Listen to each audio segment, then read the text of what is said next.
గణేష నవరాత్రుల సందర్భంగా గణపతిని ఎటువంటి పత్రాలతో పూజిస్తే ఎలాంటి ప్రయోజనం చేకూరుతుందో, ఎలాంటి గణపతి విగ్రహాలు చిత్రపటాలు గృహంలో ఏర్పాటు చేసుకోవటం ద్వారా సకల శుభాలను సిద్ధింపజేసుకోవచ్చో నేటి పరిహారాలు పరిష్కారాలు అనే అంశంలో పరిశీలిద్దాం.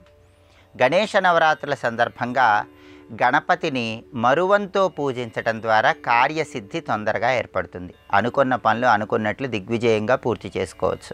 అలాగే గణపతికి దవనం సమర్పించినట్లయితే పుష్పాల మధ్యలో దవనం కట్టి ఆ పుష్పమాలికను గణపతికి అలంకరించినట్లయితే ఉద్యోగపరంగా స్థిరత్వం ఏర్పడుతుంది.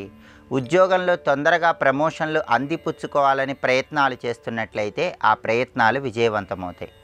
అదేవిధంగా గణపతిని మారేడు దళాలతో పూజించినట్లయితే రుణబాధల నుంచి సులభంగా బయటపడవచ్చు.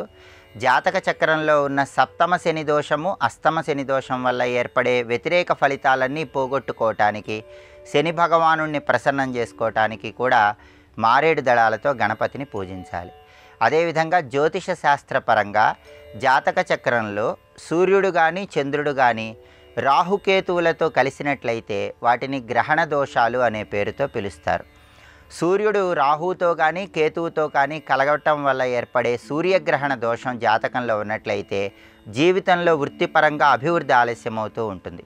చంద్రుడు రాహుతో కానీ కేతువుతో కానీ కలవటం వల్ల ఏర్పడే చంద్రగ్రహణ దోషం జాతకంలో ఉన్నట్లయితే ఎల్లప్పుడూ మానసికంగా అశాంతి ఎక్కువగా ఉంటుంది.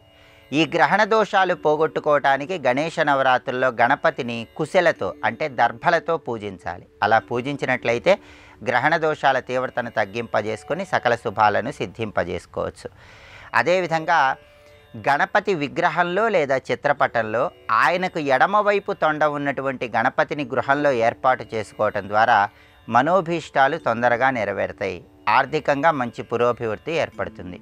గృహంలో ఉన్నటువంటి వాస్తు దోషాలన్నీ తొలగింపజేసుకోవటానికి వినాయకుడు స్వస్తిక్కు ఈ రెండు ఉన్నటువంటి చిత్రపటాన్ని మీ గృహంలో ఏర్పాటు చేసుకోవాలి.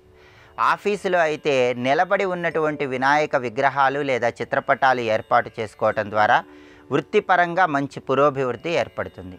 అలాగే మానసిక అశాంతిని తొలగింపజేసుకొని మానసిక ప్రశాంతత పొందాలంటే తెలుపు రంగులో ఉన్న గణపతి విగ్రహాన్ని గృహంలో ఏర్పాటు చేసుకోవాలి. సంపద పెరగాలంటే ఆదాయ మార్గాలు పెంపొందింపజేసుకోవాలంటే ఎరుపు రంగు లేదా నారింజ రంగులో ఉన్నటువంటి గణపతి విగ్రహాలను గృహంలో ఏర్పాటు చేసుకోవాలి. ఈ ప్రత్యేకమైన విధి విధానాలు గణేష నవరాత్రుల్లో పాటించడం ద్వారా గణపతి సంపూర్ణమైన అనుగ్రహానికి ప్రతి ఒక్కరూ సులభంగా పాత్రలు కావచ్చు.